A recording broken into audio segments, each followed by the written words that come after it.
በስመ አብ ወወልድ ወመንፈስ ቅዱስ አሐዱ አምላክ ስብሐት ለእግዚአብሔር ኪያነ ዘፈጠረ ከመ ናምልኮ እግዚአብሔር አምላክና ከነምልኮ ስሙን ዝውዕ መንግስቱን ወርስ ንዓና ስለ ዝፈጠረ ዝኸበረን ዝተመስገነን ይኹን ኣብ ኩሉ ርናዓት ዓለም ኮይንኩም ነዚ ሲሳይ ዕለት ዝብል መንፈሳዊ ቻነል ትከታተሉ ዘለኹም ስድራቤት እግዚአብሔር ከመይ ኣለኹም ብድጋሜ እግዚአብሔር አምላክና ናብዛ ዓብይ ክብረ በዓል ስለ ዘብፅሐና ዝኸበረን ዝተመስገነን ይኹን ሎሚ ከም ፍቃድ እግዚአብሔር ንመሃረሉ ሓሳብ ነዚ ክብረ በዓል ዕለት 19 ሓምለ ክብረ በዓል ናይ ቅዱስ ገብርኤል ክብረ በዓል ናይ ህፃን ቅዱስ ሰማዕት ቂርቆስ ምስለ እሙ ኢየሉጣ ምስ ኣዲኡ ኢየሉጣ ናይዞም ሰለስተ ቅዱሳን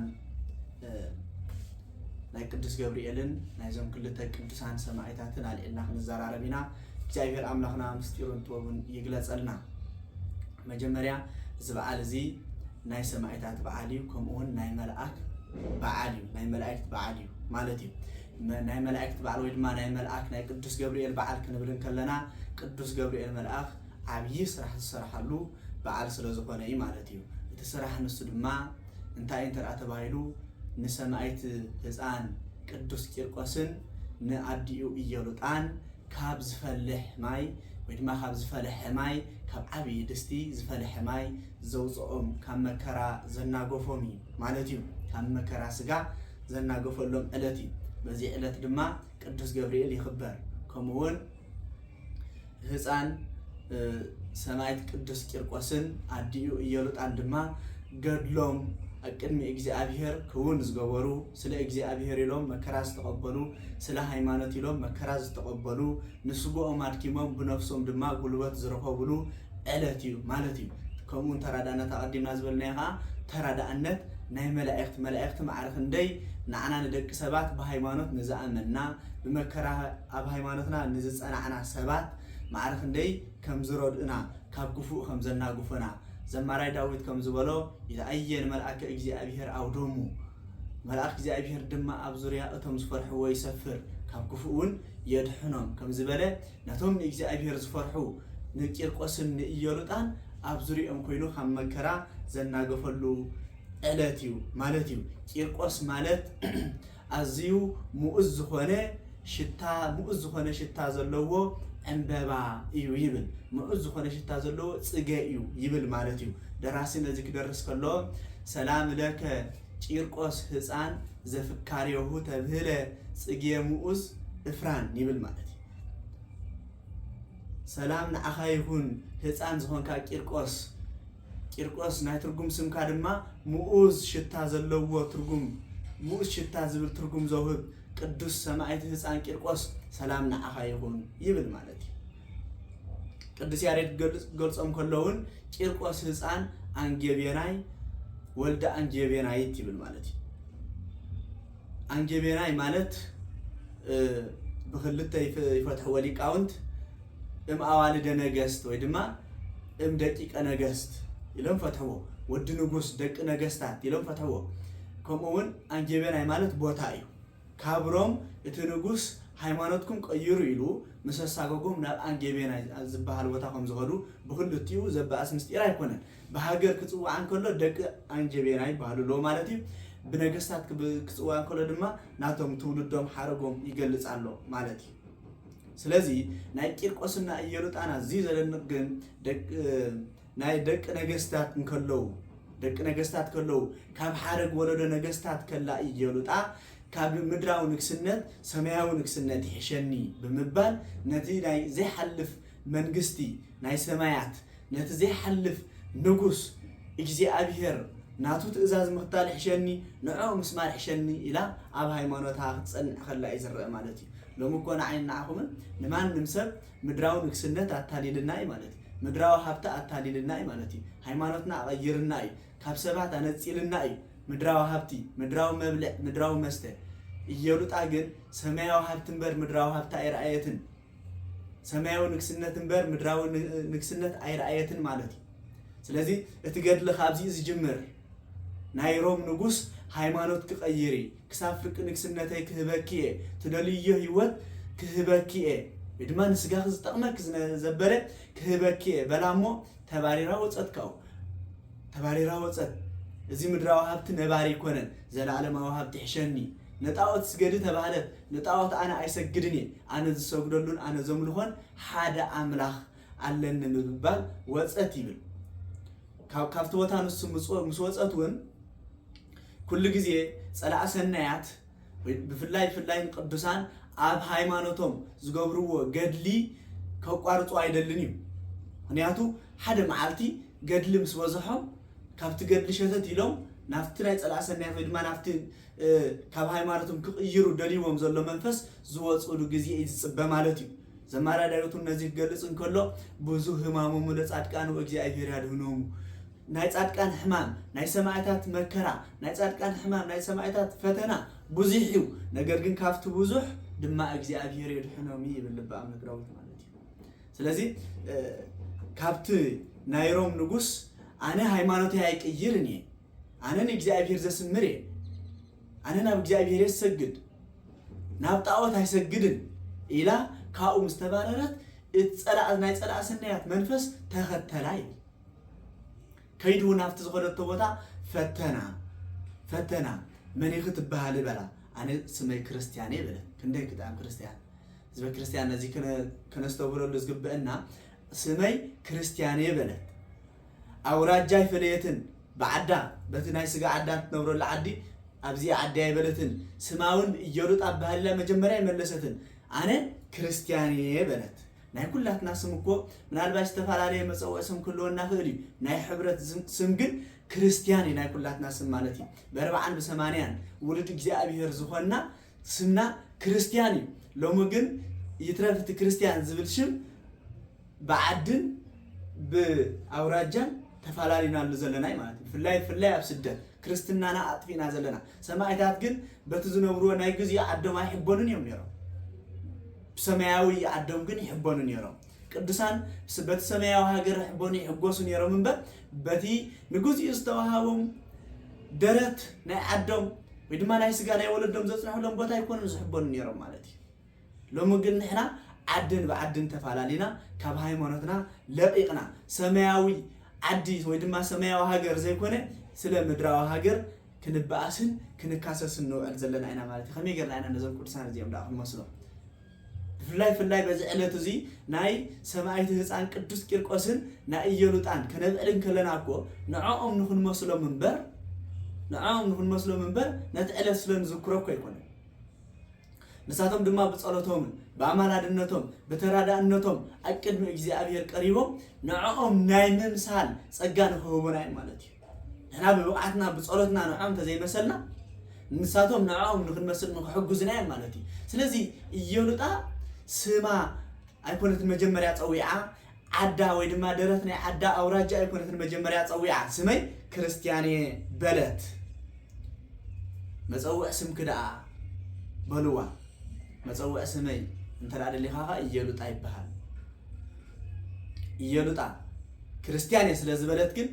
እታ ክርስቲያን ናብ ፈተና ተጥዋላ ማለት እዩ ክርስትና ማለት ፈተና እዩ ማለት እዩ ወንጌልናውን ነገርና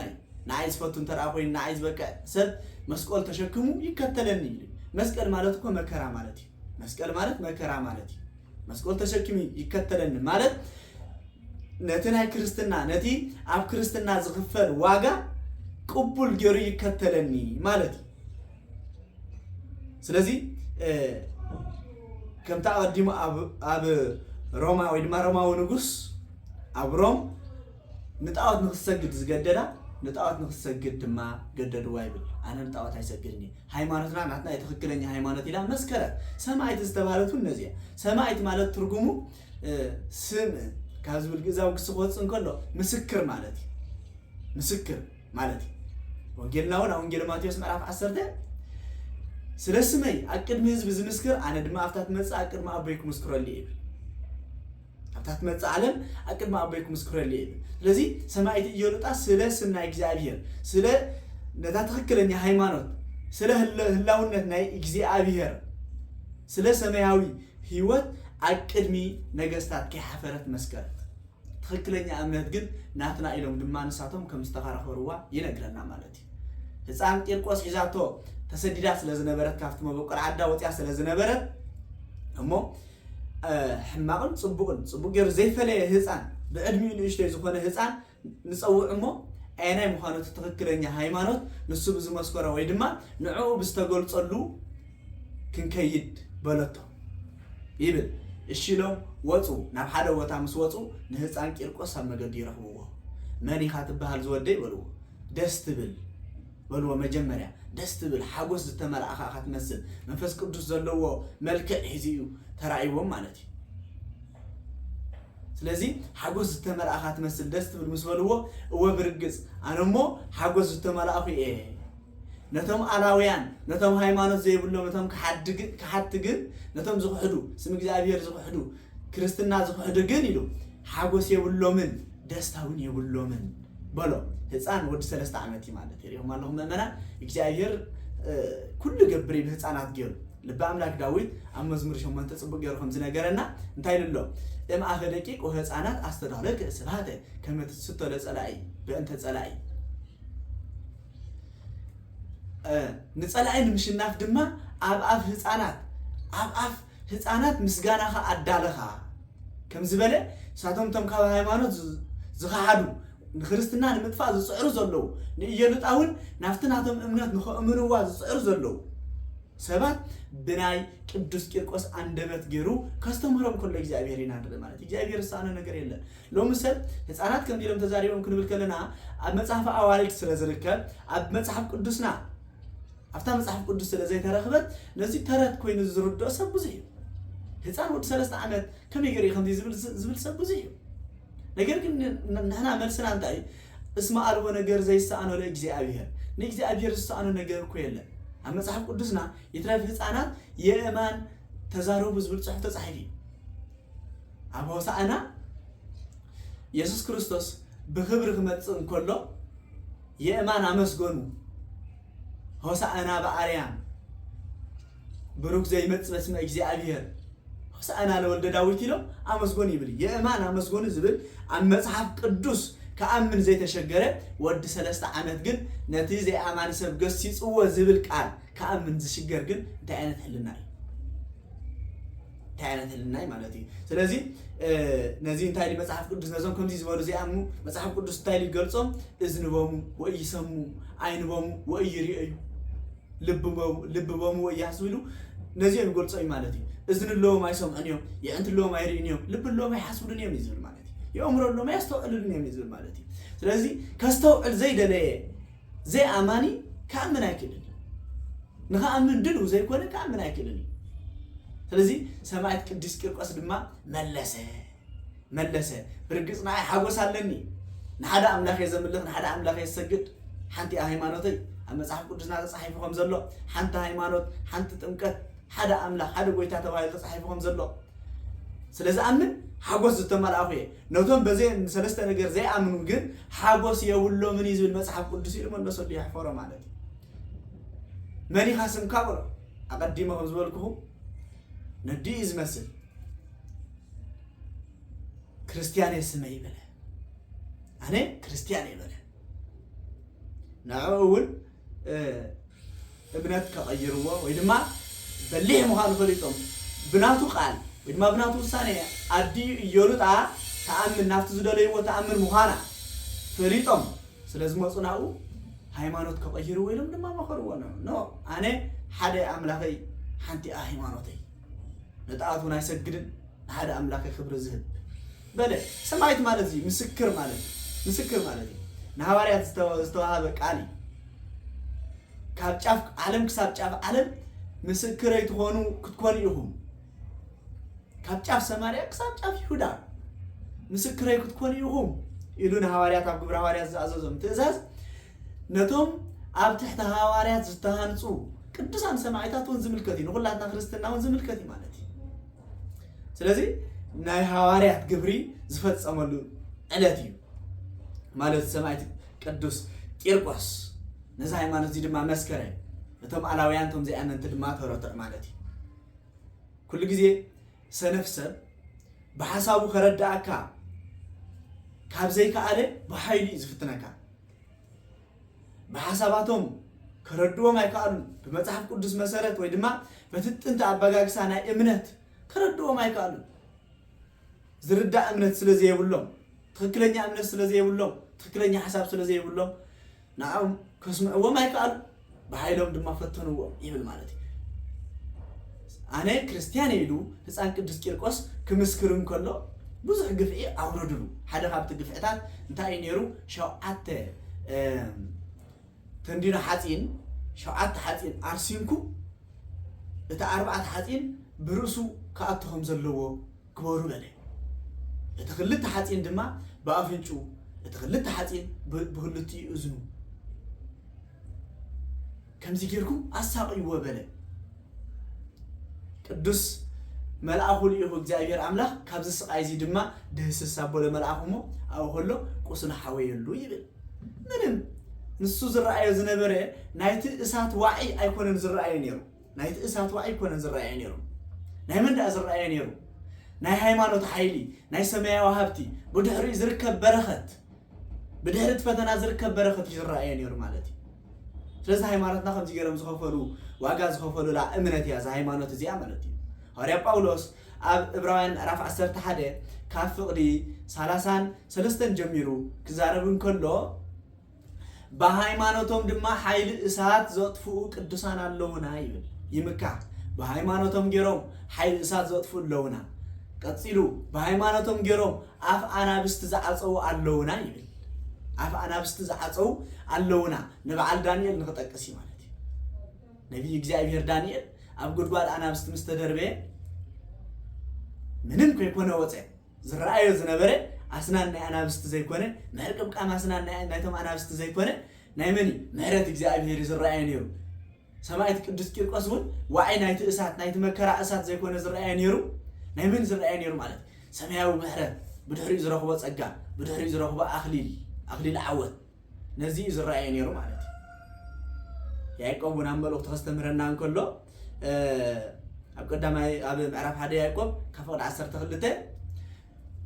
ድሕሪ እቲ ፈተና ነቶም እግዚአብሔር ነቶም ዘፍቅሮም አኽሊል ዓወት ዘዳለወሎም አኽሊል ክረክብ ይሞ እቲ ግዜ ፈተና ዝዕገስ ሰብ ግን ብፁዕ ይብል ካብቲ ፈተና ምስ ወፀ ኢሉ ነቲ እግዚአብሔር ነቶም ዘፍቅርዎ አኽሊል ዓወት ዘዳለወሎም አኽሊል ክረክብ ይሞ እቲ ኣብ ግዜ ፈተና ዝዕገስ ሰብኣይ ብፁዕ ይብል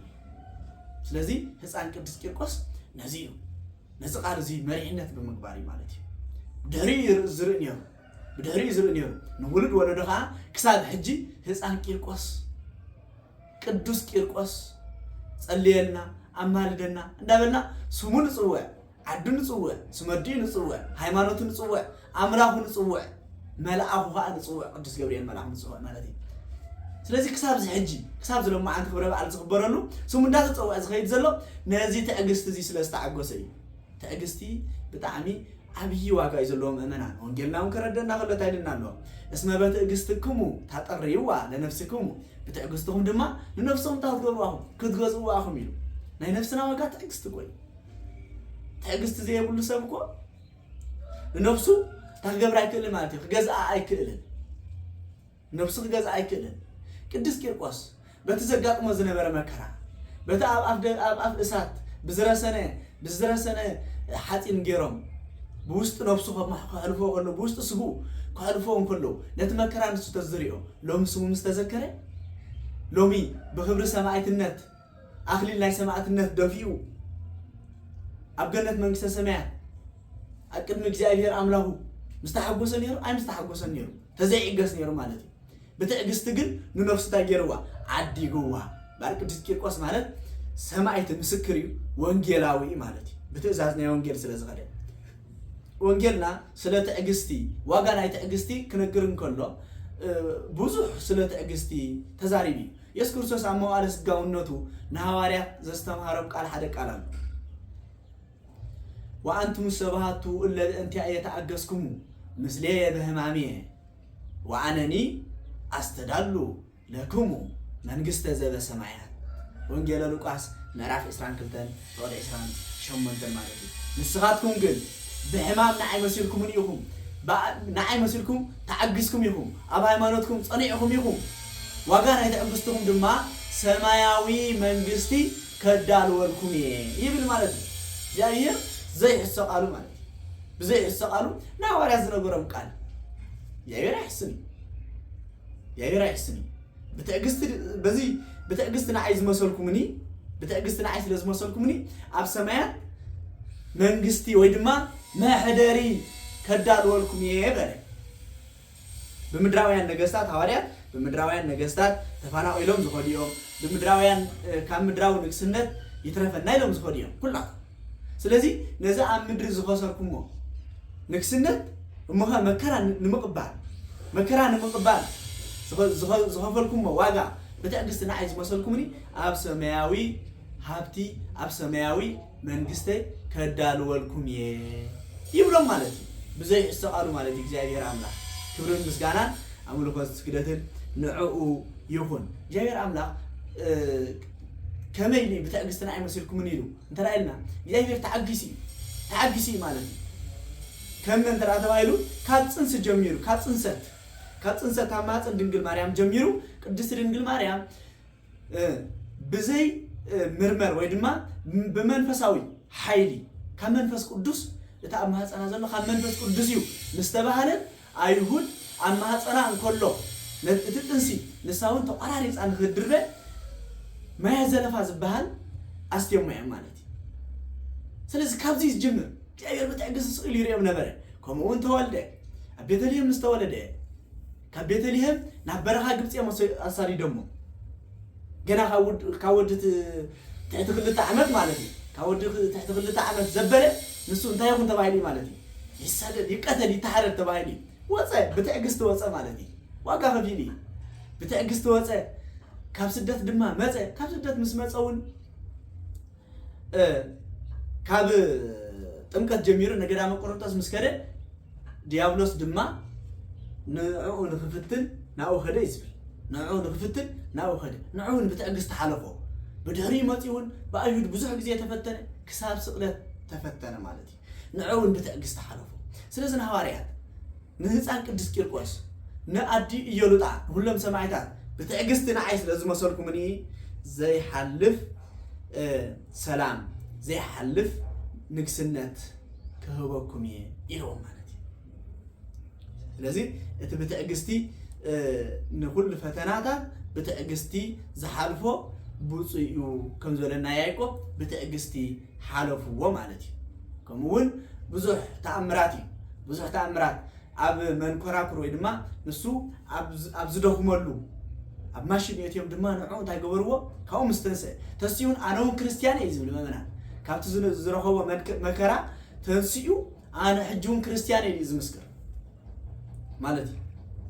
ስለዚ ንሃይማኖትና ከምዚ ጌርካ ምምስካር ዋጋ የሁብ ስለ ዝኾነ ከምኡውን ኣብ ማሽን እትዮም ከም ዝጣሕንዎ እዩ ዝነግር ብድሕሪኡ እውን ተንስኡን ኣነ እውን ክርስቲያን እየ በለ ቅድስት ኢየሉጣ ኣብ መወዳእታ ኣብ ዝፈለሐ ማይ እዚ ሎማዓንቲ ዕለት ነኽብሮ 19 ሓምለ ናይ ቅዱስ ገብርኤል ነኽብሮ በዓል ኣብዚ እዩ ዝመፅእ ማለት እዩ ኣብ መወዳእታ ኣብ ዝፈለሐ ማይ ኣብ ዓብዪ ድስቲ ገይሮም ማይ ኣፍልሑ እሞ ናብኡ የእትውዎም በለ ቅድስቲ ኢየሉጣ መከራ ምስ በዝሓ ኣብዚ ወላዲት እያ እሞ ሰገጥ በለት ይብል ቅድስቲ ኢየሉጣ ሰገጥ በለት ምክንያቱ ንበይና ንውልቃ ዘይኮነ ናይ ወዳ መከራውን ኣብ ቅድሚ ዓይና እያ ትርኢ ዘላ ንቅድስቲ ድንግል ማርያም እውን ዝመሰለታ ኣድያ ምእመና ቅድስቲ ኢየሉጣ ቅድስቲ ድንግል ማርያም ሓደ ወዳ ኢየሱስ ክርስቶስ ክግረፍን ክስቀልን ከሎ ኣብ መስቀል ኣብ ቅድሚ ዓይና እዮም ሰቂሎሞ ማለት እዩ ክፋኣት ናይ ኣይሁድ ክፋኣት ናይዞም ክሓቲ እውን ዝኩሉ መከራ ንሳ እውን ተኸፋሊት መከራ እያ ነይራ ወዳውን ኣብ መከራ እንከሎ ኣብ ቅድሚ ዓይና እዩ ኣብ መወዳእታ እውን ናብዚ ዝፈለሐ ማይ የእትውዎም በሉ እሞ ሰገጥ በለት ይብል ንሳታይ በለት ሰገጥ በለት ህፃን ቅዱስ ቂርቆስ ንዓ ከም ዘበርታዕ ዝነግር ወይ ቤላ ህፃን ኢትፍርሂ ነበልባለ እሳት ንፈጽም ገድለነ ወስምዓነ ምስክርነትናን ተጋድሎትነትናን قدلنا نفصملو غزي إمو نزي نبلبال إسات أي تفرحيو زادها نومو لعنانيا وأزاريا وميسائيل وأتو يادهنن نعنانيا نأزاريان نميسائيلن زدحنم مرأخ كدحننا يبولو تخكلني أمنت زي مأمنا آمين كامما هايمانوتن أمنتن يفعل نبلو نزي مالتي هايمانوت حدا أمنا خليل كان إماني أمنت مالتك دما أزيو كدحننا إلكا تقبار مفتان تقبارو محلاو مالت متأممان نعنانيا نأزاريان نميسائيلن زدحنم مرأخ كدحننا يلو شاف لبسا حيزو انتايلو هزان زكونا مرحال أمو هزان نديو مراحي كونا عيبن أهازا إدا زيمان وصحابا هابا مكونن يأداوا حيزو دما نايمانا إدا حيزو دما نافت مكونن أقربا إلو كتو سياري ديمصو سلازي شاف لبسا حيزو نافت زفل حماي حيزو واتويبن لك نعنانيان نأزاريان نميسائيلن زدحانو ملأخ كدحننا يلو سلازاتوي قدوس جبريل ملأخ بقصبت متيو بألف مسقولو يزبلو بمسقولو جيرو نتا عزيز القاصل ماي عزيز حلماي غبر كبرن مسغانا نجابير املاك يكون كبرن مسغانا نملأخو يكون بحقي ملائكتهم زي فطانات يمننا فطانات نتولوه فطانات نتنعو زدحنه نتوم 3 دقيق زدحنسي كدحننا ايناي ابزبرلو غزي اتيو كم زدحنو زعلت زي سخبرلو ناي قدس ياريد معرخ اندي كم زنبره نايت ماي واعي ويدما نايت اسات مكرا معرخ اندي كم زنبره خغلص انكلو دمصا لصهرت كمنغودغوادس كرنت يبل دمصا لصهرت كمنغودغواد كرنت ማለት ናይቲ ጽህርት ናይቲ ድስት ድምጺ በጊዜ ክረምቲ ዝናም ክመጽ እንከሎ ድምጽ ከምዝህብ ዝናም ቅድም ምዝናሙ ድምጽ ይህብ ያብ ጊዜ ክረምቲ ስለዚህ ኮሙ እትማይ ምስፈልሕ ኮሙ ድምጽ ይህብ ነበረ ይብል ማለት እንደ መከራ ናብዚ እንዳራየ ቢዳ ሒዙ የቲዋ ማለት እዩ የማለው ወድ 3 ዓመት ሎሚ አባናውን ማለት እዩ መግባሃብን ይሉ ናሞሰብ ነዲዩ ናሞሰብ እንዳወጣጣ ዝኸይድ በሃይማኖት ገድልና ክንፍጽሚና ምስክረትና ክንፍጽሚና ይሉ ሒዝዋ ከደ እዚ ግን እንታይ ምስጢሩ ከመይ ዝመጽሐይ እንተራ ተባሂሉ ቅዱስ ያሬድ ይምልሶ እዩ አርአየ ጸጋሁ ላዕለ ህፃን ይብል ጸጋና እግዚአብሔር አፍተ ህፃን ተራእየ ይብል ኃይል ካብ እግዚአብሔር ረኸበ እዩ ስለዚህ እግዚአብሔር ዝሃቦ ኃይል ነዲዩ ንባዓል ኮይኑ ነዲዩን ካብቲ ሰገጥ ኢላትሉ ዝነበረት ፍጹም ገድሊ ከም ዘጋለላ ዝነገር ብድሕሪ ዝያድ ይበለቶ أنا بسجا وليدك كم حاجة أنا أدي خانير لو ممكن أنا أكون كنا أديها نسخة أخا أبوين أدين ولد كمالو نسخة أخا أبوين أدين ولد هوني هذا بمنفس ولا ده كفتي تتعرض إيرات اللزنا برد أبرتع مالتي أبرتع سلزي نبرخت نايبرخت هسعني نايبرخت ولادي مالتي تدسان ولاد أكمل إجزاء ولاد هبنا خبرون كلهم تيام زولون يرو نأخذ اسمر ولاد هبنا يام زولون يرو كم دسكير قاس مالتي نأخذ اسمر ترى أوين تولاد جن يمكن بعد إجزاء حريا نأبونا تكل هايمانوت نقولدو نأخذ اسمر ترى أوينو بهايمانوت دس يبلك أولاد ترى أوينو يترفن ما هتصنع يتصوّق حساب زولين بس يحكم كدسانكم أمانة سلزيك دست يلوت سمايت يلوت نعاء نجزاء رسميرو نعاء دما أب هايمانوت زصنع فتصم أهل العود زوهب ولاد نبرة يبل مالتي بعد بس قد لزي قد لهم معصفة إمام تري إذا خبر مالتي إلى تعصر تحمش تري قد لهم زفتصمو ناب قدمي ما كونن ويدما نافت قدمي علاوي زي أمان قريبهم كسادهم كم زهاو إذا نقرنا مالتي التاريخ كم زي كون كلهم نحنا خابس تاريخ زي تاينا نمهار كانت طبعا لهم كلنا نحنا خابس تاريخ زي انتاينا نمهار يو خابس تاريخ زي نمهار انتايو امنتن فتنان بزم كل تزيهم كرنا تمرتنا نعاد زينا مالتي امنتن فتنان امنت ابزلوه فتنا علو امنت ابزلوه فتنا علو فتنا ابزلوه موت فتنا علو هاري قدوس باولوس نذي صبو غيرغلي صوي ኣብ ቀዳማይ ቆሮንቶስ ምዕራፍ 10 ፍቅዲ 11 እንታይ ኢሉ ንሰብ ነቶም ንኻልኦት ዘይበጽሕ ፈተና ኣይበጽሐኩምን ይብል ንኻልእ ሰብ ዘይበጽሕ ፈተና ንዓኹም ኣይበጽሐኩምን ይብለና ማለት እዩ ከመይ ንኻልኦት ዘይበጽሐኩም ተራ ተባሂሉ በሃይማኖት ፈተና ክንፍተን ከለና ቅድሜና ተፈቲኖም እዮም ንኣብነት ስደት ወፂና ኣለና ሎሚ ኩላትና ኣብ ስደት ዘለና መንእሰያት ኩላትና ኣብ ስደት ዘለና ኦርቶዶክሳውያን ደቂ ቤተ ክርስቲያን ብስደትና ክነማር ኣይግበአና ብኸመይ ተራ ተባሂሉ ቅድሜናውን ኢየሱስ ክርስቶስን ተሰዲዱ እዩ ቅድሜና ቅድስት ድንግል ማርያምን ተሰዲዳ ቅድሜና ህፃን ቂርቆስን ኢየሉጣምን ተሰዲዶም ኩሎም ቅዱሳን ተሰዲዶም ነገር ግን ስደቶም ናቶም ንበረኸት ኮይኑ ስደትና ከንበረኸት ዲዩ ወይ ንመርገም ኣባና ይመርኮስ ባዕልና ንገብሮ ነገር እዩ ማለት እዩ ባዕልና ንገብሮ ነገር እዩ ኣብ ሃይማኖት ኣብ ክርስትና ፈተና ኩሉ ግዜ ኣሎ ማለት እዩ ስለዚ ሐዋርያ ጳውሎስ ታይሉ ነቶም ካልኦት ዘይበጽሖም ወይ ድማ ደቂ ሰባት ዘይተፈተንዎ ፈተና ኣይተፈተንኩምን ይብል ኣምላኽኩም ኢሉ እሙን እሞ ምስቲ ፈተና ዝተፈተንኩሞ ምስቲ መከራ ዝወረደኩም ይብል መጻናንዒ ንህልወኩም ብርታዕ ንህልወኩም መውፅእ ድማ ሃበኩም ይብል ማለት ምስቲ ፈተና ዝሃበኩም ምን ትኽጻኑ ኣብ እምነትኩም ሲ መውፅእ ድማ ሃበኩም ካብ ዓቕምኩም ንላዕሊ እኳ ኣይፈተነኩምን ኢሉ ንሰብ ቆሮንቶስ ይመዕድ ሐዋርያ ጳውሎስ ሎሚ ድማ ነፍስና ሰብ ቆሮንቶስ ኮይና ኣቅድሚ ሐዋርያ ጳውሎስ ክትመዓድ ከላ ኣብ ሃይማኖትና ምጽናዕ ዳሉ ተዋና እምበር ብፈተና ዝወረደና ፈተና ካብ ሃይማኖትና ክንቅይር ከም ዘይብልና ምክንያቱ ልዕሊና ተፈቲኖም በዓል ቅዱስ ህፃን ቂርቆስ ማለት እዩ ከምኡውን ኣስፊሕ ይገልጽ መጽሓፍ ቅዱስና ኣብ ካልኣይ ጴጥሮስ ምዕራፍ 2 ፍቅዲ 9 ገልጽ እንከሎ ድማ እንታይ ኢሉሎ ነቲ ፈተና ካብቲ ፈተና ንሱ ንዝወፅእ ሰብ ማለት እዩ ካብቲ ፈተና ንሱ ንዝወፅእ ሰብ ጽቡቕ ገይሩ ክነግር እንከሎ ሐዋርያ ጳውሎስ እግዚአብሔር ነቶም ንእግዚአብሔር ዝፈርሑ ካብ ፈተና የናግፎም ኢሉ ካብ ፈተና የውፅኦም ኢሉ ነቶም ዓመፅ ዝገብሩ ነቶም ካብ ሃይማኖት ዘውፁ ነቶም ንቅዱሳን ዘየኽብሩ ግን ኢሉ ነቶም ገበርቲ ዓመፅ ግን ክሳብ መዓልቲ ፍርዲ እንዳቆፅዖም ይነብር ኢሉ የማሎ ክልተ ክንሕዝ ክልተ ካብዞም ክልተ ሓሳባት እዚኣቶም ሓደ ሓሳብ ክንመርፅ ግበና እግዚአብሔር ነቶም ንእግዚአብሔር ዝፈርሑ ካብ ፈተና የናግፎምን ነፃ ያውፅኦምን ኢሉ ሎሚ ንሰማዕት ቅዱስ ቂርቆስን ንኢየሉጣን ነፃ ከም ዘውፅኦም ማለት እዩ ነቶም ንእግዚአብሔር ዝፈርሑ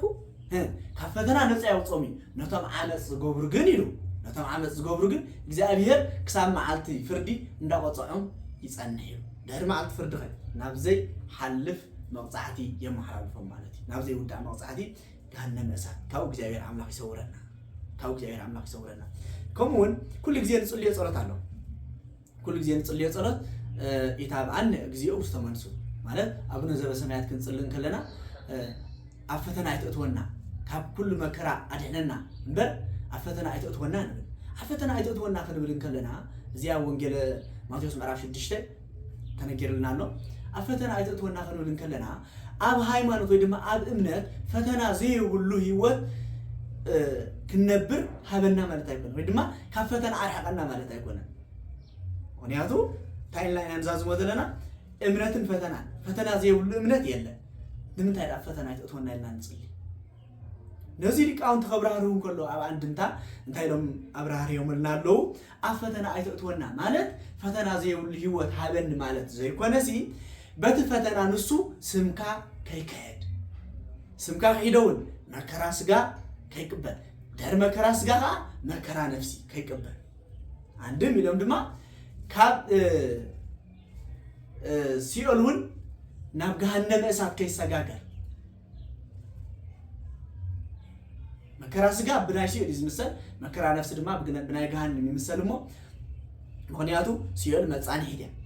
ስጋና ድማ ኣብዚ ዓለም እዚ መከራ ንቕበለሉ ድማ እንታይ መጻንሕ እምበር ዘለዓለማዊ ኣብዚ ዓለም እዚ ንነብር ሰባት ኣይኮና ወይ ድማ ፍጥረት ኣይኮና ማለት እዩ ስለዚ ስምካ በቲ ዘጋጠመኒ ፈተና ስምካ ዘብሕድ ፈተና ኣይተሃበኒ ሃይማኖተይ ዘቀይር ፈተና ኣይተሃበኒ ታይዳ ኣነ ዝክእሎ ፈተና በቲ ፈተና ስም እግዚአብሔር ዝፅዋዓሉ ፈተና ማለት ስም እግዚአብሔር ዘኽበረሉ ኣብ ሃይማኖተይ ዝጸንዓሉ ፈተና ሃበኒ ማለት እምበር ካብ ፈተና ነፃ ግበረኒ ማለት ኣይኮነ እንዲያ ሓደ ቅዱስ ኣቦ እንታይ ኢሉ ፈተና ተዘየሊካ ኣበርቲዕኻ ጸሊ ኢሉ ይኹም ኣለኹም ምእመና ፈተና ዘይትፍተን እንተደኣ ኮንካስ ኣበርቲዕኻ ጸሊ يبلمو نمنتاي إلى ما بزحته هو انتايلو سيطان نيقكاي مالتي منهم كتقبر يتفني خاب تحت قطري خايليو نيقكا مالتي فتنا زي فتنا كازولي لك فتنا سنبرختي مالتي لك فتنا نبرختي فتنا مالت نهايمانوتي نسمعت ቅዱስ ያሬድ ንሰማዕታት ሁላቱም ክገልጾም እንከሎ እንታይ ብል ወከመ ወርቅ በእሳት ፈተኖም ከም ወርቅ ድማ በእሳት ፈተኖም ወከመ ጽንሐ መስዋዕት ተወክፎሙ ይብል ማለት ያ መዝሙር ክገልጽ እንከሎ ከም ሙዝ ዝኾነ ዕጣን ድማ ተቀበሎም ይብል ተቀበሎም ከለ ግን ብምንታይ መቀደም በእሳት ይፈትኑዎም ማለት እዩ ስለዚ እምነት بفتنا أي مالتي إمنت مالت بفتنا أنت أنا سمعت النتيجة إمنت بفتنا خلينا نقول كلنا قديتها أبقدمي زي أمر خيط كخسات كما هبترى يكون بفتنا زبها كابتا إمنتك ولد خاص قبلها قدس بيت كريستيان ولد النت ذهبتك جميعك كسب تنا يمود تنا سجاها علت نفسها خب سجاها في الليل لا علت أما هي مالتك أصنعها من بعد سمعت النتيجة ولا يوحنا سافر سماعت النتي أب هايمانوتك صنيع خزر على المنبر مالت سماعت النتي سلام انتاي هايمانوتك عندها مسكرك أخذ قيد زلها بقالك وقتي خذ تزي مسكرك